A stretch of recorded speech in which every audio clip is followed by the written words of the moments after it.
हम चीज़ें भूल क्यों जाते हैं? ऐसा क्या गलती करते हैं हम कि हमें चीज़ें याद नहीं रहती और चीज़ें बोरिंग हो जाती हैं? तो मैं आज आपको याद रखने का एक आसान तरीका बताऊँगा और उसको प्रैक्टिकली प्रूव करने की कोशिश भी करूँगा। और जब ये वीडियो ख़त्म करोगे आप और आपको वो तरीका शायद काम में लाना भी आ जाए। चलो मैं एक चीज़ बताता हूँ। सबसे पहले एक बहुत मेजर इवेंट था वर्ल्ड हिस्ट्री में, वर्ल्ड वार फर्स्ट का होना। और ये वर्ल्ड वार फर्स्ट जो है ये स्टार्ट हुई थी 1914 में। क्योंकि ये एक मेजर इवेंट है तो इतना हम एक याद रख सकते हैं कि 1914 में वर्ल्ड वार फर्स्ट स्टार्ट हुई थी। अब जब इतना याद रख लिया, अब दूसरी चीज़ क्या है कि जब ये वर्ल्ड वार स्टार्ट हुई थी उससे जस्ट पहले बाल गंगाधर तिलक रिहा हुए। दो फैक्ट हो गए याद, क्रोनोलॉजी पता चल गई कि वर्ल्ड वार स्टार्ट हुई, बाल गंगाधर तिलक रिहा हुए और रिहा होकर 1916 में उन्होंने कांग्रेस ज्वाइन की। और एक फैक्ट मैं बता देता हूँ कि बाल गंगाधर तिलक जो थे वो एक्सट्रीमिस्ट जो नेशनलिस्ट आते थे उनको रिप्रेजेंट करते थे। तो जो ही वो कांग्रेस के साथ आके मिले तो कांग्रेस में जो मॉडरेट्स और एक्सट्रीमिस्ट थे दोनों की रीयूनियन हो गई। क्योंकि कांग्रेस मॉडरेट्स की थी, बाल गंगाधर तिलक जो थे वो एक्सट्रीमिस्ट थे।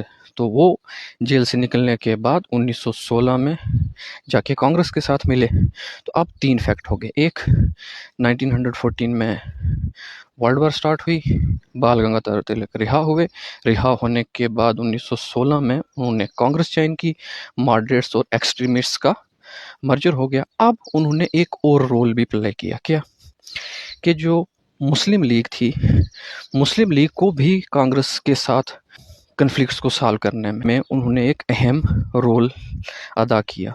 और उसके लिए साइन हुआ था लखनऊ पैक्ट जिसे हम कहते हैं, वो भी 1916 में हुआ।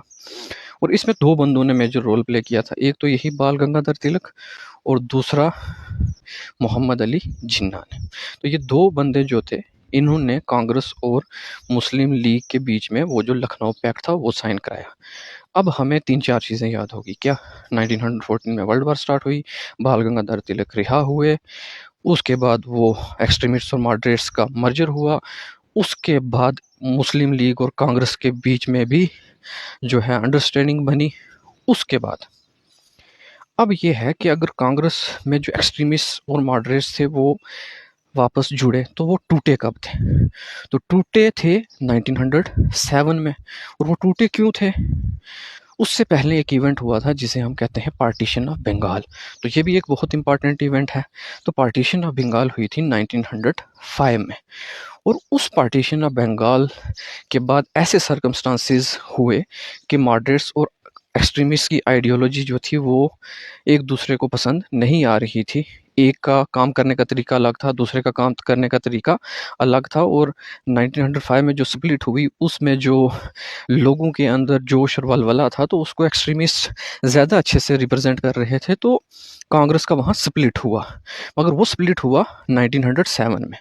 तो अब हमारे पास क्या है? स्प्लिट कब हुआ? 1907 में। वो कब हुआ? पार्टीशन ऑफ बंगाल के बाद। उसके बाद क्या हुआ? World war.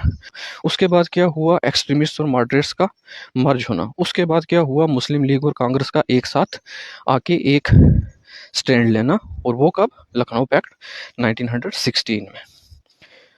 तो ऐसे अगर चीज़ें लिंक करके स्टोरी की फॉर्म में हम अगर याद करेंगे या समझेंगे, जो कि किताबों में है, जो कि एनसीईआरटीज़ में है, ये स्टोरी जो है ये सीधा सीधा आपको बिपिन चंद्र जब आप पढ़ोगे तो आपको मिल जाएगी। मगर हमें क्या है? हमें नोट्स चाहिए, हमें फैक्ट्स चाहिए। सिर्फ फैक्ट्स याद करते रहोगे तो शायद ज़िंदगी पूरी फैक्ट्स ही याद करते रहो। तो अभी भी अब आपको याद हो गया होगा, सबसे पहले क्या हुआ? पार्टीशन ऑफ बंगाल, फिर क्या हुआ? कांग्रेस का स्प्लिट, फिर क्या हुआ? वर्ल्ड वार, फिर क्या हुआ? एक्सट्रीमिस्ट और मॉडरेट्स की रीयूनियन, फिर क्या हुआ? मुस्लिम लीग और कांग्रेस का पैक्ट।